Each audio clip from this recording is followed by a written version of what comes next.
Hello students, मैं doctor Renuka Verma अपने channel botany ज्ञान में आपका वेलकम करती हूं। आज जो टॉपिक हम पढ़ने जा रहे हैं यह है gene ecology and race extension, यानी कि इकोलॉजी में जेनेटिक्स जो है किस तरीके से इन्वॉल्व है और जीन इकोलॉजी क्या होती है, इसमें रेस एक्सटेंशन क्या होता है, इसे आज हम देखने वाले हैं। तो ये जो टॉपिक है ये आपके एमएससी और आरपीएससी असिस्टेंट प्रोफेसर बॉटनी के पेपर फर्स्ट की यूनिट 9 का एक टॉपिक है। तो इस टॉपिक को स्टार्ट करने से पहले अगर आप मेरे चैनल पर नए हैं तो प्लीज मेरे चैनल को सब्सक्राइब कर दीजिए और बेल बटन दबाकर नोटिफिकेशन स्टार्ट जरूर करें ताकि नए वीडियोस की नोटिफिकेशन आपको जल्द से जल्द मिल सके और आप उनका फायदा उठा सकें। आई होप जो मैं ये आपको क्लियर करवा रही हूँ टॉपिक्स वो आपको अच्छे से क्लियर हो रहे हैं। आपके जो भी सजेशन है आप मुझे इनबॉक्स में दे सकते हैं, कमेंट बॉक्स में दे सकते हैं। मेरी पूरी कोशिश रहेगी कि अगर आपके कोई डाउट्स हैं तो मैं उन्हें क्लियर करूं। तो स्टार्ट करते हैं आज का टॉपिक जो है gene ecology and race extension. देखिए जीन इकोलॉजी क्या होती है, एक अबायोटिक मीडियम में जो अलग अलग जेनेटिक मटेरियल है उसका एक्सप्रेशन क्या है और वो जेनेटिक मटेरियल वहां पर कितना स्टेबल रह पाता है, उसकी स्टडी जब हम करते हैं तो उसे हम जीन इकोलॉजी कहते हैं। या फिर हम ये भी कह सकते हैं कि एक ही स्पीसीज जो अलग अलग एनवायरमेंट में रह रही है और इस वजह से उनके अंदर जीन एक्सचेंज नहीं हो पा रही, जेनेटिक मटेरियल का एक्सचेंज या ट्रांसफर नहीं हो पा रहा, उसकी स्टडी जब हम करते हैं तो वो भी हम जेनेटिक इकोलॉजी में करते हैं। तो यहाँ पर interaction, exchange and expression of genetic material की बात हो रही है उन स्पीसीज के बीच में जो एक एनवायरमेंट में नहीं रहती। ठीक है, E.B. फोर्ड ये जो साइंटिस्ट हैं ये पहले जेनेटिसिस्ट हैं जिन्होंने इस फील्ड में स्टडी स्टार्ट की थी कि इकोलॉजी या इकोलॉजिकल रेस जो है या अलग अलग एनवायरमेंट में जो जातियां रह रही हैं उनके बीच में जेनेटिक लेवल पर क्या चेंजेस आते हैं, क्या वो एक दूसरे से जेनेटिक मटेरियल को एक्सचेंज कर सकती है या नहीं कर सकती। E.B. फोर्ड जो हैं इन्होंने 1950s के दौरान जो है स्टडी की थी और इन्होंने जो स्टडी की थी वो की थी मैन्युला जर्टीना पर और इन्होंने इसे एक बुक के अंदर पब्लिश किया था जिस बुक का टाइटल था इकोलॉजिकल जेनेटिक्स और ये बुक जो है वो 1975 के अंदर पब्लिश की गई थी। बाद में एक और साइंटिस्ट थे गोटी टेरेसन, ये जो है 1922 के अंदर ये एक स्वीडिश वर्कर हैं जिन्होंने भी इसी से रिलेटेड जो है एक्सपेरिमेंट किए थे जो जेनेटिक इकोलॉजी को समझाते थे। लेकिन इन्होंने जो एक्सपेरिमेंट किए थे वो एक स्वीडिश प्लांट स्पीसीज पे किए थे जो थी प्लांटागो मैरिटीमा। तो E.B. फोर्ड ने किया था मैन्युला जर्टीना पर और गोटी टेरेसन ने किया था प्लांटागो मैरिटीना पर। ठीक है, तो जो टेरेसन है इन्होंने क्या किया था, इन्होंने इसके जो है 20 या उससे ज्यादा इंडिविजुअल लिए थे सेम स्पीसीज के जो अलग अलग एनवायरमेंट में ग्रो कर रहे थे और उन स्पीसीज की जो ये इन्होंने अलग अलग टाइप लिए जो अलग अलग एनवायरमेंट में थे और अलग अलग एनवायरमेंट में रहने की वजह से क्या इनमें परमानेंट जेनेटिक चेंजेस आए थे या जो टेम्परेरी जेनेटिक चेंजेस आए थे, इससे रिलेटेड जो है इन्होंने एक्सपेरिमेंट किए थे और इन्होंने इन सारे अलग अलग एनवायरमेंट की जो स्पीसीज है उनको ला करके एक ही जगह पर जहां पर ये एक्सपेरिमेंट कर रहे थे जो कि अक्रक का एक गार्डन था वहां पर लाकर इन्होंने इनको एक साथ आइडियल कंडीशन में उगाया ताकि वो ये आइडेंटिफाई कर सके कि जब सेम कंडीशन में इन स्पीसीज को उगाया जाता है तो क्या ये वापस से सिमिलर होती है या नहीं होती। ठीक है, तो आप देखिए जो पॉपुलेशन सैंपलिंग इन्होंने ली थी और इसके जो प्रोसीजर टेरेसन ने किए थे उसके आधार पर इन्होंने बताया कि कुछ स्पीसीज जो हैं उनमें जेनेटिक ऑल्टरेशन जो हुआ है वो टेम्परेरी था जबकि कुछ के अंदर जो है वो परमानेंट हो गया है, लेकिन फिर भी वो एक ही स्पीसीज के टाइप है। तो इस बेसिस पर जो है इन्होंने जो स्पीसीज थी उनकी अलग अलग मॉर्फोलॉजिकल क्लासेस दी, फिजियोलॉजिकल क्लासेस दी जिन्हें हम रेस ऑफ एक्सटेंशन कहते हैं। तो इन्होंने बेसिकली 5 क्लासेस दी थी जो कि उस स्पीसीज की थी जो कि अलग अलग एनवायरमेंट में ग्रो हो रही है। तो फर्स्ट क्लास है इकार्ड्स या इकोफेन या habitat form, second one is ecotype, third one is ecoclines, fourth one is ecospecies और fifth one is coenospecies. तो इन्हें हम डिटेल में देख लेते हैं। पहली है इकार्ड्स, इकोफेन या हैबिटेट फॉर्म, इन्हें जो है इफार्मोन्स भी कहते हैं और हैबिटेट फॉर्म भी कहते हैं। ये जो है इनमें जो वेरिएशंस होती हैं वो एनवायरमेंटल के द्वारा इंड्यूस की गई होती हैं। ये जो है एक ही इनका जो जेनेटिक स्टॉक है वो सिमिलर रहता है, चेंज नहीं होता। इनमें सिर्फ मॉर्फोलॉजिकल फीचर्स जो हैं वो चेंज होते हैं, यानी कि इनका शेप, साइज, नंबर और रिप्रोडक्टिव कैपेसिटी जो है वो बदल जाती है क्योंकि ये अलग एनवायरमेंट में ग्रो कर रही है। ठीक है, ये वेरिएशन फिक्स नहीं होती, टेम्परेरी होती है। अगर इनको हम फिर से सिमिलर एनवायरमेंट के अंदर ग्रो करें तो ये जो भी वेरिएशन आई है वो धीरे धीरे वापस से चेंज हो जाती है। तो हम ये कह सकते हैं कि ये जो टाइप है वो एक अडेप्टेशन है, क्योंकि वो अलग एनवायरमेंट में रह रहा है तो अपने सर्वाइवल के लिए इस टाइप की स्पीसीज ने जो है अपने अंदर चेंजेस कर लिए। ठीक है, तो इसको अगर हम किसी भी इकार्ड के सिमिलर एनवायरमेंट में रखेंगे तो ये उस इकार्ड से सिमिलरिटी शो करेगा। इनकी जो मॉर्फोलॉजिकल वेरिएशन है वो परमानेंट नहीं है, सिर्फ एनवायरमेंट के द्वारा इंड्यूस होती है और इनका जो जेनेटिक कंपोजिशन है वो सिमिलर होता है। इनका जो जेनेटिक बिहेवियर है वो भी आइडेंटिकल होता है, बदलता नहीं है, सिर्फ बाहर से देखने में मॉर्फोलॉजी जो है चेंज हो जाती है। ये जो है आपस में इंटरफर्टाइल होती हैं क्योंकि जेनेटिक लेवल चेंज नहीं हुआ है।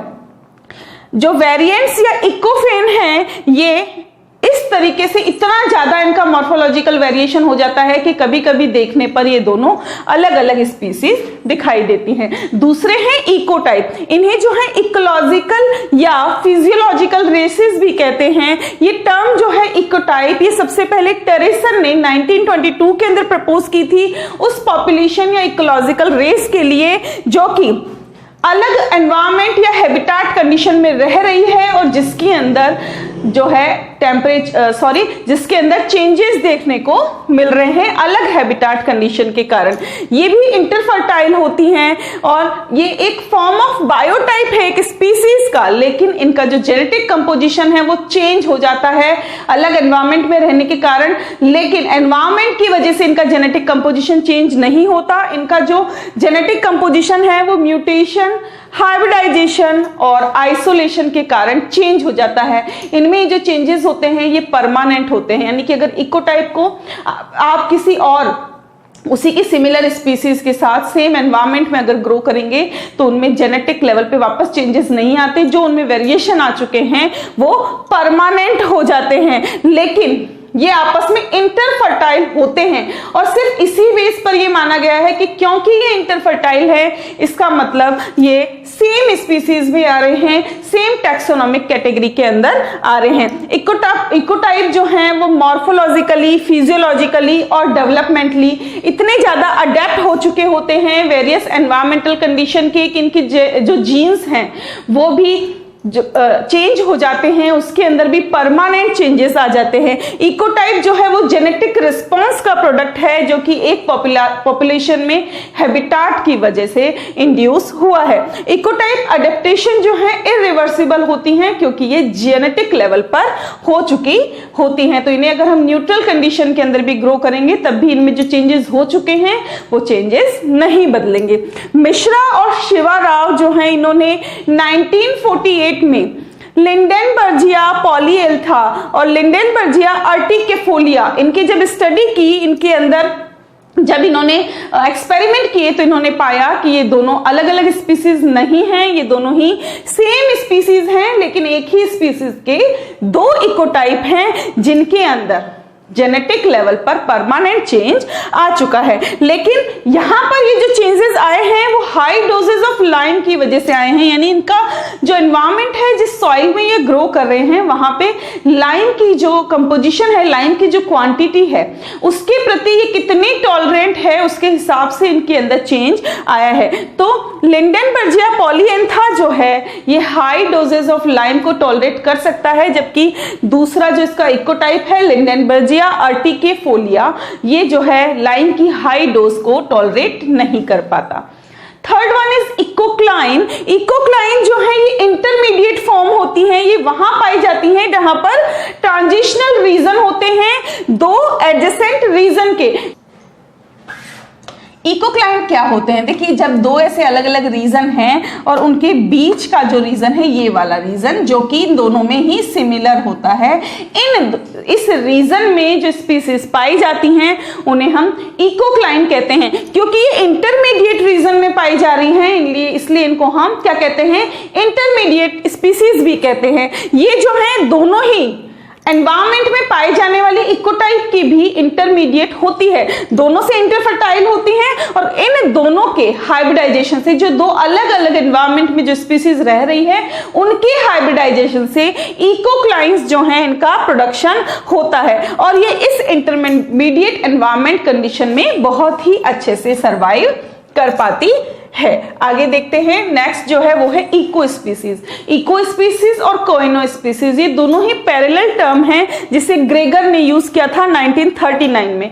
ग्रेगर ने 1939 में ये कहा कि इको स्पीसीज और कोइनो स्पीसीज जो हैं वो फर्टिलिटी स्टेरिलिटी क्राइटेरिया के ऊपर प्योरली बेस्ड होती हैं, और इनमें जो है स्पीसीज की मॉर्फोलॉजिकल, फिजियोलॉजिकल या साइटोलॉजिकल डिफरेंसेस को नहीं देखा जाता, या इसकी इस डिमांड को एलिमिनेट कर दिया जाता है। इनके अनुसार बात करें तो इको स्पीसीज जो है वो जीन की वो यूनिट है जिसे हम इकोलॉजिकल क्लासिफिकेशन में यूज करते हैं। तो इको स्पीसीज जो है उसमें एक या ज्यादा इकोटाइप होते हैं, लेकिन इनकी एक इको स्पीसीज के जो इकोटाइप हैं उनसे वायबल ऑफस्प्रिंग नहीं प्रोड्यूस होती। तो हम ये कह सकते हैं कि जो इको स्पीसीज हैं ये वो स्पीसीज हैं जिनके इकोटाइप के बीच में अगर हम हाइब्रिडाइजेशन करवाएं या उनके बीच में रिप्रोडक्शन हो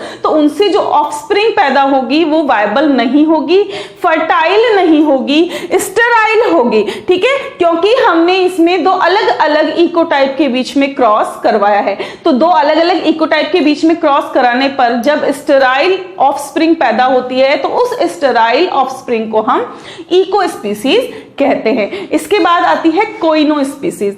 कोइनो स्पीसीज जो हैं, अलग अलग इको स्पीसीज जो हैं, उनके बीच में अगर हम क्रॉस कराएं तो हमें पता है कि उनसे जो है वायबल ऑफस्प्रिंग पैदा नहीं होगी, वो स्टेराइल होगी। तो उन सारी ऑफस्प्रिंग को जो कि वायबल नहीं है, उन्हें सब एक साथ जब हम रखते हैं तो उसे हम कोइनो स्पीसीज कहते हैं।